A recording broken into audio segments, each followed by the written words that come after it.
Hi, welcome to the Sifu Mimi Chan Show. Thanks for joining the conversation.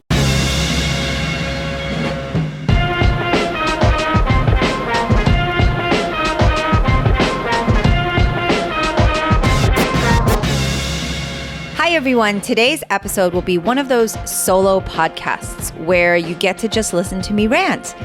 Just kidding. Well, kind of.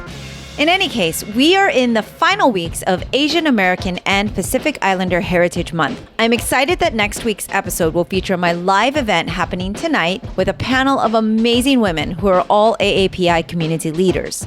We will be discussing food, traditions, and just sharing different aspects of our Asian cultures. I hope to make this a recurring program so that we can continue to learn more about different Asian countries and their custom. As you know, I've been working diligently through my activism to stop AAPI hate and speak out against the violence, racism, xenophobia, and hate that has been plaguing our society and has risen since the start of the pandemic.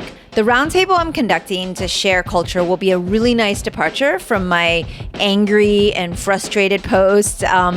We'll also be talking about food, which you all know how much I love food. So my only wish is that this wasn't an actual virtual Zoom, but instead something in person so that we could all sample each other's foods. I'm making a note to myself right now that our next podcast session will have to be a mandatory potluck panel. In any case, I would like to also take the opportunity to thank everyone that has been so supportive of my endeavors, from this podcast to all of my social justice passions.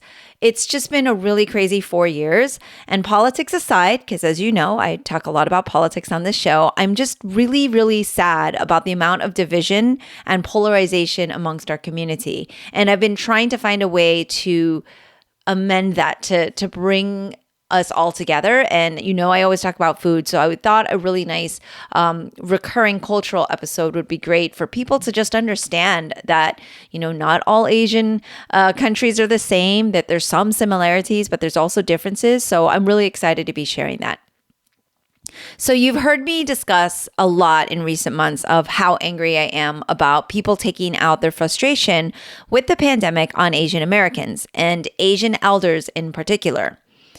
There's been a lot of ranting and a lot more will actually be coming later, so bear with me. But I also want to talk about what we can do to take action. And being active and channeling my energy towards positivity, trying to make a difference, has been really, really therapeutic for me. In addition to AAPI Heritage Month, it is also Mental Health Awareness Month, and I do not want that to be, forgotten or overshadowed because it is something that is really, really important, and I just want you all to kind of be mindful of that and think about your mental health as I do my best to think about mine. I'm also really blessed to have had just unbelievably insightful conversations with guests on my show who have been just some really amazing Asian Americans that wanted to openly share their stories and their lives with me. So please check out all the various guests on my site at sifumimichan.com. You can just type in AAPI and search the list to see which guests are Asian American and, the different stories that they have to share.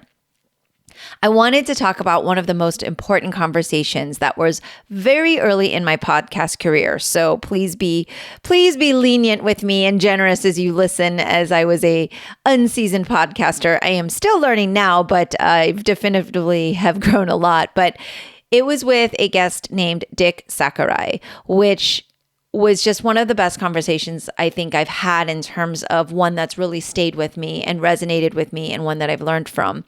He shared his experience being interred in a Japanese internment camp, and his story just brought tears to my eyes, but his words, his kindness and compassion and wisdom brought me inspiration.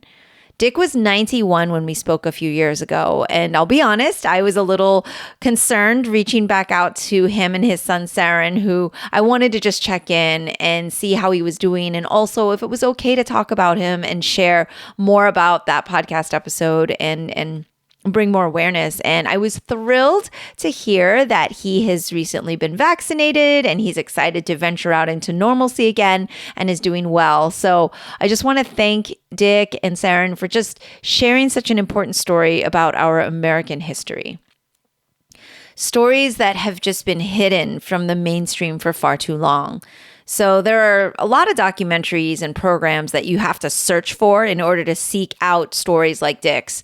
And as you know, if our streaming platform doesn't recommend it to us, we actually don't know it exists. It's kind of hard unless you know the name of the documentary and you've heard about it or someone recommended it. You really have to search for these things, just like how we need to get information. We have to search for it if we really want to find it. And this actually brings me to the two-part rant that I have today. So here's the part where you guys can just get relaxed or buckle in and be ready to hear me kind of go on and on and on about what's been plaguing me lately. But the first one is Asian American history needs to be taught in our school system. I started a petition on change.org/Asian American history 3 weeks ago, and I felt this was something I could do that was actionable and could possibly make a difference. I'm really excited to be working with a House of Representative here in Florida that has agreed to help me write this bill. I'm just unbelievably excited that the possibility of inclusion of the AAPI history in our school system here in Florida could actually make a difference in future lives. You know, it's that lack of understanding and learning that has really brought us to the situation we're in today. And I really, really need your help to make that happen. So a lot of shameless asks coming up in this episode, by the way. So the more signatures we have, though, when we go to legislature, the more support for the bill we have. And I haven't talked about who that representative is, but I think a lot of you can probably guess based on who I've had on my show. But I didn't want to release that yet until it was actually a public announcement. So I will be talking about that more as we sit down to write the bill. But it is the first time I've ever been involved in something like this. The last time I thought about writing a bill was Schoolhouse Rock. I think it's like, you know, how a bill gets made. And so what's cool about this is that you can actually help be a part of this change as well by just taking 30 seconds to sign the petition. It's at change.org/Asian American history, and I will link that here. But it's a very, very small step that you can take into getting your start into activism, if that's something that you're interested in. I know that when I first thought about it, it was not something I thought I could ever do. I didn't have time for. I don't make a lot of money, so I can only donate a certain amount to the causes I believe in. And so I often thought like something like this doesn't really matter, but guess what? It actually does. These petitions do matter. As I now know, going forward in trying to get legislation done, having more supporters sign is a sure way to get more support on board, especially if you are in Florida. So please, please do sign. This is motivated, of course, by all of the hate crimes that we've been seeing, you know, seeing our elderly being attacked and even murdered. And after the shooting in Atlanta, these atrocities have finally been brought to the world stage. And unfortunately, these horrors have been going on for far, far too long. We need to remember that Asian Americans are American. The history of Asian Americans and their struggles and contribution to this country have been omitted from our school system for far too long. Our children grow up learning a false narrative of history, and this lack of information is really, really dangerous. So I hope by adding Asian American history to our education system, we can help ensure that all students will have a better understanding of Asian Americans. And with knowledge comes power, and I truly believe in empowering our youth so that they can move forward through life knowing what the true history is of our people. So please help me do that and sign that petition. Now, the second part of my rant is a little lengthier. Again, I apologize. I decided to independently produce and direct my documentary, Pui Chan, Kung Fu Pioneer. It is the story about my father's life and his journey. And as many of you know, he grew up in Zhejiang, China, when the communists took over. He escaped China to start a new life in the United States, where he could actually live out the American dream. Through hard work and determination, he has established one of the most organized and successful traditional martial arts systems in the world. He's brought honor to his village and ancestors through his teachings and proliferation of the art and culture. Although we honor and hold dear our Chinese culture, this is what I was taught to do. We are still American. We are Asian Americans. My parents purposely chose this country, They are both immigrants, and they purposely chose this country as the place they wanted to live and raise a family. I believe in the greatness of America. I'm just frustrated with the xenophobia and racism that has plagued us for far too long. It's ingrained in our culture, and it will take a lot of effort and action to get rid of it. We have to take that action. So the first part of my rant was about the lack of education. And step one is for us to get educated and listen and learn from one another. And in doing so, my hope was that we will create empathy. And through empathy, when we are truly empathetic, many of the issues surrounding us today I just really believe wouldn't exist. In addition to that world peace potluck that I talk about every other episode on the show, where we all bring our favorite dish to the table and share a meal. I think I'm really hungry right now. Anyway, back to my film. After a year of very successful film festival run and winning an award at every festival we screened at, we had 10 awards across 9 festivals. We also sold out all of our screenings and had a full theater. I sought distribution. So after going through that tedious run of film festival screenings and just applying, getting rejected, getting accepted, winning awards, it was such an emotional time for me, but it was a really amazing experience. But I admit it was my first film that I've ever done on my own. I really didn't know what I was doing. And so when I went to get distribution, this was just an impossibility. I thought, oh, once you go to a film festival, great. It's hard enough to get in, but once you get in, awesome. And then you win an award, you think, wow, lots of people are going to want to distribute your film. You look at it like those movies you see where you go to cons and you get in and then suddenly you're on every channel and it's amazing. Yeah, that doesn't happen. But especially when you're doing everything on your own, you don't have an agent, you don't have a team behind you. So this is a really, really challenging thing. And honestly, kind of incredible as far as the film has gone on its own already. But just to be clear, I never sought to make money on this film. I went into it. My husband is the executive producer because it's our budget that made this film happen. And I just wanted it to be streamable from a reputable platform and just so it would have the visibility and stature it deserved. I really put my heart and soul into this project. I thought it was a great film. I'm really proud of it. It's not something I really take lightly or say often. Those who know me, the martial artist side of me is like, no, you're humble. You can't say anything is good. But I'm really proud of this film. So I started off with one company, which was like a channel, and they had a channel on Hulu. So I was super psyched when it was accepted and my film was on Hulu, and that lasted for a couple of years. And then that distribution company, that TV channel was no longer on Hulu anymore. So therefore my film left and was never renewed on Hulu. And just a sidebar, I don't think I got more than like $20 from that. I don't know how it works, but I feel and realize now that I'm getting ripped off by distribution companies. As that moves me to my next part of the story, which is I switched to a film distribution company. It is actually called an aggregator, and it's called Distributor. Any indie filmmaker out there right now is rolling their eyes and feeling really sorry for me because they know the story, how it goes. In a long story short, Distributor stole any money my film made, but they did get me on Amazon Prime. However, I never got paid anything. And then Distributor went out of business. So when that happened, my film was removed from Amazon Prime streaming. And also I never got paid, even though I, tried to sign all those petitions and I tried to contact the company to check us out or however it was supposed to work. Now, this is completely my fault because I'm an indie filmmaker, but I don't know the ins and outs of distribution.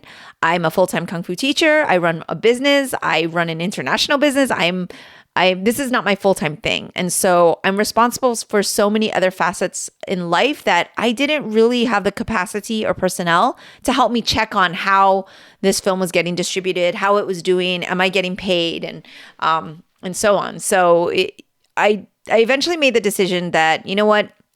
I want my film to continue to be seen, and I thought Amazon Prime would be a good platform because everybody had Amazon, and it would be something that people could continue to learn from and watch and enjoy the documentary. So I went through a very tedious process of submitting the film directly on my own. So the film was accepted, yay, and it was streaming on Amazon Prime for over a year. And one of the most annoying things was that the previous link to my film is the one that would always come up in Google searches because it had been on for several years. And then also, it was still there. And I asked Amazon over and over and over to remove that link or have it redirect, which is not a hard thing to do. I'm not a tech person, but I've able to do that for my website when I changed the podcast name. So you just redirect it to the new one so that if anyone was looking for my film, they would be able to find it. Of course, Amazon refused to help me, and they told me that I should talk to Google about the SEO, and I did. And then Google told me to talk to Amazon. So it was just really frustrating because I couldn't get any help, and my film was no longer available, and it was no longer viewable, and it was like a ping pong game between the two huge companies that really had no care about whether my film was getting any visibility or any help being searched for. So I lost that battle and just eventually waited for people to be able to find the film through my direct links. Now, obviously, I'm not a huge studio. I don't have an advertising budget. I produced, edited, directed, and promoted this film 100% on my own using social media, word of mouth, and my charm. Just kidding, because those of you who know me know that I'm not very charming, but I am a hard worker. And I've done my best to continue to share this important and inspiring story with others. I really believe in it, and that is why I continue to fight for it. So this year, in May of 2021, during Asian American and Pacific Islander Heritage Month, my film was restricted from Prime streaming. This means that Prime Video is no longer streaming to Prime users, but for now, you can still rent or buy it from the platform. I say for now because I am now reading the fine print on things, and Amazon can just decide to take things away whenever they feel like it. And I get that. They need to make their money, and that it doesn't do them any good if like there's a film up there that never gets bought or sold. But I was having over 20,000 views previously to that in terms of statistics, like minutes watched or whatever. So it's not like no one was watching my film. People were watching my film. There's a definitive graph that shows in April I had this many views, and in May I had 0, and that's because they removed it from Prime streaming. In addition, I actually contacted Amazon about why I wasn't included in the AAPI film collection. Because, of course, for AAPI Heritage Month, every provider, Netflix and Hulu and Amazon, all want to showcase their AAPI films. And I'm going to be straight up honest. There are some great films out there, but it is a sad collection. Netflix has a very limited queue. While they do have a great diversity, there's, Indian Americans, there's Chinese Americans, there's Korean Americans. There's still not that many. And it's really sad that that's how many we had to view from in this AAPI Heritage Month. There just wasn't that much content. And here's my film trying to get visibility, getting removed in the middle of AAPI Heritage, where Amazon's queue was extensive, but it was just all these random movies and TV shows that were international. And while, of course, there's heritage involved with linking to a, Korean drama or a Chinese epic something from the 90s, I think it's just some algorithm that says, oh, this has something to do with Asians in it, so it's part of the AAPI collection. Yet, a film by an Asian American female director about an Asian American icon, a martial arts icon that has brought culture to the United States specifically, was not included. So this algorithm that, decided to throw all these other Asian related films into the queue just didn't really care about the specifics of a film like mine. I am not saying I won an Oscar and my film's the best film out there, but I will say if there was a film that I think AAPI Heritage Month should honor and look at, I do think my film is one of those films. In addition, it's inspirational and it is positive and it is representing Asian Americans in a positive light. And right now, visibility and representation are more important than ever before, I think, especially with the rise of anti-Asian hate crimes from the pandemic and our fight to stop Asian hate. I would hope and believe that a company like Amazon would support the voices of our community. However, I am being silenced. I am being restricted in the middle of AAPI Heritage Month. So This is definitely part of the rant, by the way, if you were wondering. A little bit about Pui Chan Kung Fu Pioneer. I really do believe that it's inspirational. It's about the American dream, and it represents the struggle so many other immigrants have felt and can relate to. I have had people coming to me after the screenings or emailing me how they were in tears because it reminded them of their journey or their parents' journey. And they may not even have been Asian, right? It's just something that resonates because immigrant stories and struggles are real and are deep and are important, and they need to be shared and they need to be listened to and seen and heard. So representation matters. Asian American stories and voices should not be silenced. Independent films deserve a platform. If anybody out there knows a platform that cares about elevating AAPI voices or helping filmmakers share their stories, let me know, because I have not received any of that love from Amazon, Netflix, or Hulu. And in honesty, when my film first came out in 2013, HBO contacted me personally by phone, telling me how much they love the film, they love martial arts, and how it was really well done. But they don't show these type of films in my genre. Like, I didn't fit into the niche or the style of documentary making that HBO was, portraying at the time. And, to be fair, I don't think that my film's the best film ever, but it did win a bunch of awards at film festivals, so some people do. I'm not a social media expert either, and I don't have 1 million followers. I don't have a big budget to help push the film out there. And so I don't know how people are supposed to find it or see it.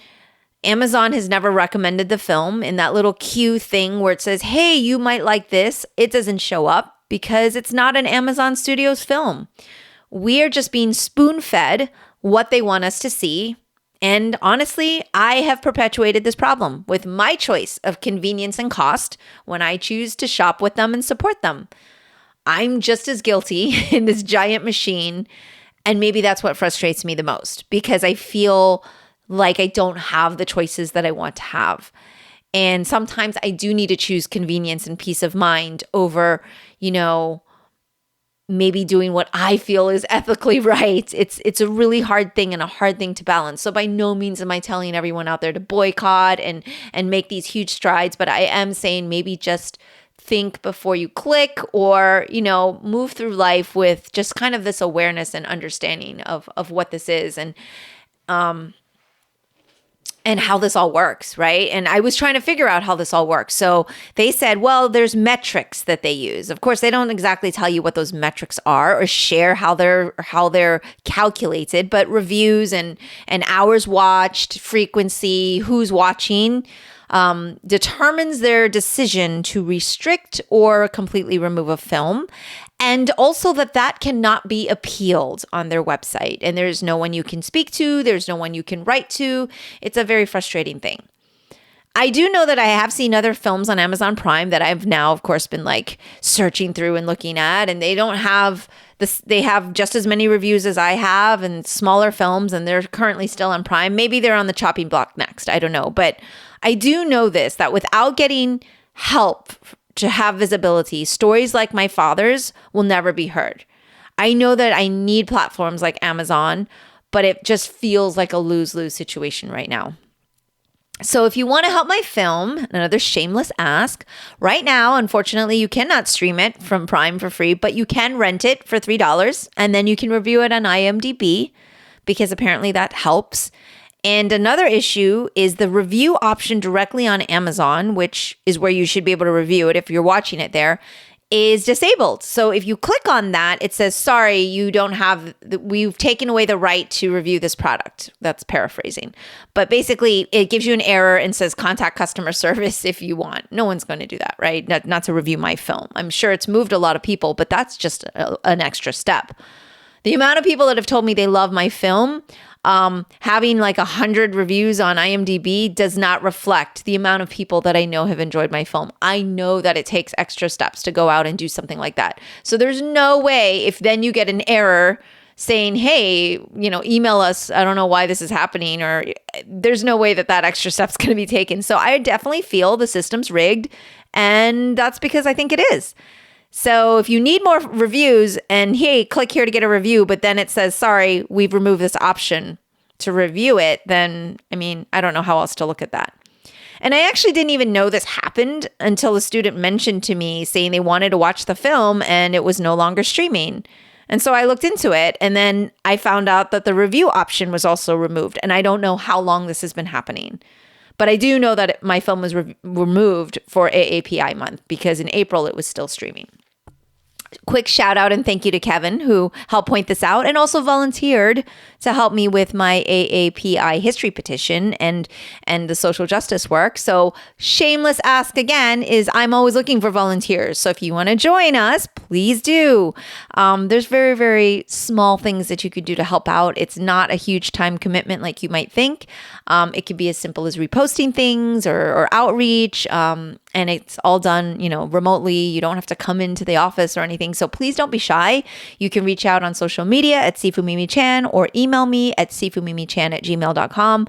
I obviously need all the help I can get, but activism is not easy.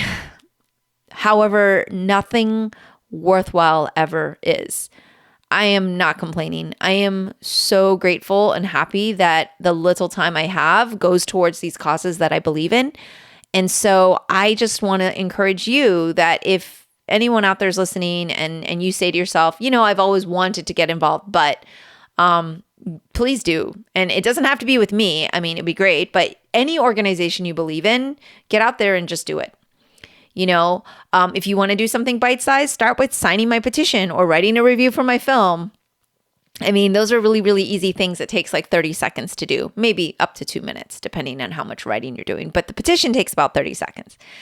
What I think is important, and I think somebody shared this with me, it's like you don't have to be Martin Luther King Jr. or Gandhi or Gloria Steinem to be an activist. You can start small and just do what you're capable of. That is still activism. Yes, it still counts. My husband, Oscar, and I always talk about fitness and martial arts on this podcast. And we always say every action matters. And this is true for all things. Everything we do adds up. Can you imagine if we all just did one small act of kindness at the same time? Like what the world would be like? I'm generally a pessimist, but I really do believe in taking action and having control over our actions and trying to perpetuate that positivity and doing good things, and that those things do trickle down and adds up and makes a difference. So I implore you to take action today in something you believe in. And please let me know how that makes you feel and if you get addicted to it like I have. I will share with you the end of my email signature. I have the words kindness, gratitude, and empathy. And those are my reminders to me. People think I put it there to remind them, oh, you need to be kind and grateful and empathetic. And yes, I do want to remind people, but really it's my daily reminder. And I know maybe I wasn't the kindest during this episode, but I do think and hope that I've been promoting empathy, and I would like to end with gratitude. So thank you all for your support, your kindness, and your empathy towards the small challenges that I shared with you today. And I know you could choose to listen to something else instead of my voice ranting, and you're choosing to be here listening to what I'm sharing. So thank you. You are appreciated more than you will ever know. I will have real guests back on the show very soon, next week, as a matter of fact. Tune in tonight if you want to hear some positive and fun conversations about different Asian cultures with these amazing women. Again, thank you so much. You can follow live on Facebook tonight at Sifumimi-chan at 7:15 p.m. Eastern Standard Time, and that will also air on next week's The Sifumimi-chan Show podcast. So thank you again for listening to my rants of the day, and hope you guys have a very, very peaceful week. Take care. That's all for today's episode. Thanks for listening to The Sifumimi-chan Show. Please subscribe and rate my podcast on your platform of choice and leave a review. You can become a patron of the show at patreon.com/Sifumimi-chan to help keep this podcast going. Follow me and interact on social media at Sifumimi-chan on Instagram, Twitter, or Facebook.